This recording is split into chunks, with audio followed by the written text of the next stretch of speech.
Hey guys, I'm Steve, and this is the Steve Volkers Group, and this is September's market data update dump. I'm gonna try to keep it at 10 minutes. We'll see, Kev. I don't know. I might be able to do it this month. I feel like some of it might be possible, but we're using obviously August data. Kev puts together this big book for us from our association, and then he chops it all up, and we get lots of great graphs. Feel free to put a comment below in the video if you want a copy of this. If you don't have a copy, we're welcome to send it to you each month. But this month, I got this fancy new notebook, so I'm going to use it, Kev. But the topic of this month is don't chase the market. That was what we talked about in our meeting yesterday, is don't change the market, right?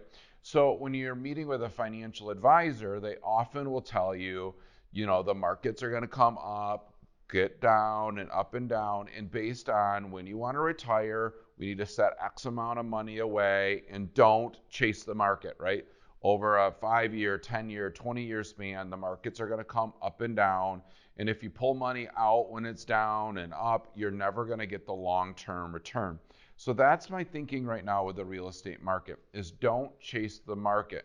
Make sure that you're setting pricing accordingly, your buying power is figured out, that we're not like trying to figure out when the bottom is, when the top is, you name it. So the data is showing the market is obviously declining. It's been declining for 5 months straight, and we'll talk about some of the graphs that show that. And we've been talking a little bit about that, which really comes down to the affordability. I've been talking about affordability, I feel like, for months, but it's really trackable now, right? We've got 5 months of data showing that, and some significant drops in that place. So as a 5-month decrease has occurred, that affordability conversation's there, and that's where I want to talk about that don't chase the market. We talked about that mostly in the listing side, not as much in the buyer side. But if you're selling your home and you're pricing it, you can't chase the market down. In the crash of 2009, 2010, 2011, we would price a house at X, right? But next month the price would go down and would go down and would go down. And we'd always be chasing down, to which point we never knew when the bottom was going to hit to start working our way back up. So this kind of notion came about then, is careful not to chase it down. Don't just price it according to what the market is telling you today. Let's make sure maybe we're down a little bit so that we can beat the market down. And I'm not saying that you should price your house too low, but at some point with the data showing, we have to be careful on pricing it too high and using old data that is no longer true. So I want to talk about how we price things a little bit when we're talking about listing. And then when you're buying, it's the same way. When you're buying something, is it reasonably priced? Why is it only getting 4 showings? Or we've wrote offers for 50 over with 20 appraisal gaps and still didn't get them this week. So it really depends on the specific house, but we're seeing some trend lines that are all over. So I'm getting old, so I got to take my glasses off a little bit to read here, pop them up or whatever. So residential sales are down still. We're down 6% so far this month. We're down 7% for the year so far in transactions. So that's not volume, that's transactions. What they cost would be different, but in the amount of transactions, we're 7 down. I thought one data point was interesting in this graph of year-to-date closed was comparing it with 2018. So a lot of people have compared our current market with 2018, which was sort of before these 3% interest rates, before the craziness of the market run-up of 19, 20, 21, and then the beginning of 22. But one big difference that you would see is we're 1,000 units off in sales so far this year compared to the same time frame in 18. What would that mean? I think that that's where we're still seeing some significant price increase, because it's just an inventory situation. We had more inventory in 18, so prices were still balancing a little bit. So we were having that 8% growth instead of that 15% growth that we were seeing, almost 20% growth we were seeing in 19, 20, and 21. But let me get to the page that I thought was the most interesting. This is it. This is the page for me of the month. And what it is basically median price per square foot. And what it shows me is this downward graph for 5 months. So that means that you own a home in basically March of 22 was the peak value price per square foot of that house. So whatever that house is, a Little Elder Heights house, a Forest Hills house, you name it. This is all the data together in basically Swimrick. And it's basically saying that March of this year was the top end of price per square foot for any house.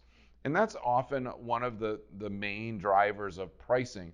When we price a house, we use price per square foot as one of the bigger components of what is a home selling for. So we've had 5 months of decline. Why have we had 5 months of decline? If I scoot a couple more pages down, Kevin's got the other graph, which is average interest rate per month. So the interest rate per month. So March of 22, the interest rate at that point was 4%, but the interest rate in February was 3.5%. So anybody that would have put a deal together in March wouldn't have closed it till April, and they would have had that 3.5% interest rate. Then that's when we started this big jump to above 5%, almost to 6% at times interest, which is where that affordability conversation that we've been talking about happens. So prime example, $300,000 house at 3% interest rate back in March would have cost you just principal and interest $1,000 a month. $1,500 total if I add taxes and insurance in that. So a $1,500 a month payments, yeah, for first-time home buyer, if they're choosing to rent a home or buy a home, that is the same affordability. The exact same house today, though, selling at $300 at a 5.8 interest rate, which is what online told me today's rate was. That's $1,415 a month just for principal and interest. In total, it's $1,900 a month. So you're talking about a 400 plus increase in monthly payment. The kicker, though, is the $300,000 house in March is the house that's being listed for $340 today, because agents are trying to box in the increase since March for that new value. So a $340 house is no longer $1,800. A $340 house is going to be close to $2,100 a month.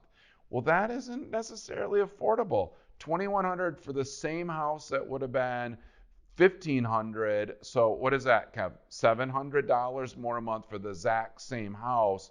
At some point, you see a decline. It's just nature that, hey, we can't afford that. And then you had gas prices, you name the other things that make inflationary was down, they said this month. Well, great, it's down to 4.3 or 4.4 yesterday. That's not really that great for most people to have an increase in pricing of 8% this month compared to last month's pricing. It still isn't up. So you got 8% of all the durable goods that we use, plus you've got this amount. So this is where your affordability is really playing out. So how do you take that data and use it? I think that sometimes we just talk about data, and agents just talk about like, okay, market's up or market's down or whatever. So don't chase the market. One thing I'm talking to my customers about is really making sure that we're pricing according to the current market status, not the market 6 months ago. So we just talked about that in depth. What March's data proves is that was the highest point, and we've been sliding steady off. Kevin's favorite, I'm sorry, Kev, I jumped over. Your favorite graph is average price over list price. And we talked about this last month that we wondered if it'd get close to the 100%. Well, we basically are there. We're at 101, right? Last month was 103, 106, 106, 107, 105, right? We haven't hit this 101 since February of 21 and basically almost all of 2020, right? So it's been almost a year and a half where we have been at 105 or better, right?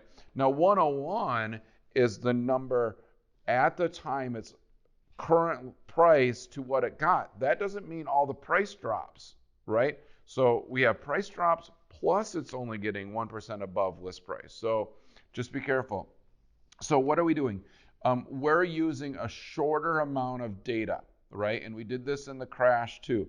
I don't think we're having a market crash. We're having a market steady. We're starting to float to where we're going to calm down, right? So we would only want to use 90 days of data, not use 6 months. An appraiser uses 6 months. So if they are appraising your house based on 6 months ago, well, yeah, it was price per square foot. It was the highest it's ever going to be.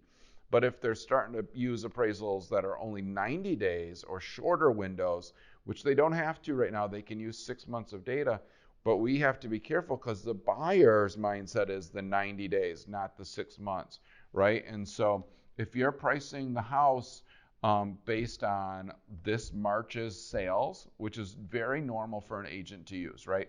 I just come up with, oh, okay, well, here's the last 6 houses within a mile radius or with a half a mile radius, and this one sold in March, and this one sold in April, and this one sold in June.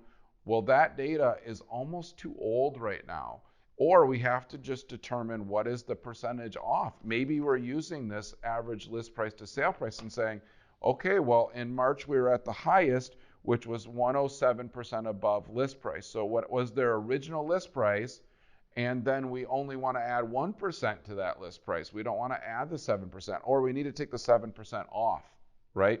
So using that same mindset, just for fun, what was that? So if we did the 340 house that people are sort of saying, okay, well, now it's worth 340, but 340 times 0.07 equals 23,000, right? So 23,000, so 340 minus 23,000 is going to be, what is that, 317, right? So it really should be priced at 315, not at 340, right? Because you've already, that 7%'s been sort of annihilated over the last 5 months. So you're not trying to capture that. You're trying to capture the early market data. So don't chase the market when you're selling. Make sure that you're pricing it right to get the most activity to sell it in that first weekend like you want to. Maybe you get multiple offers, maybe you don't, but you want to try to get your list price at least, right? You don't want to have it sitting out there a week, 2 weeks, 3 weeks, and then have to drop and then drop again or get a price off of that drop. Don't chase the price drops, just price it right. Buyers, they're getting more picky. Inventory is over a month. It hasn't been over a month in probably a year and a half.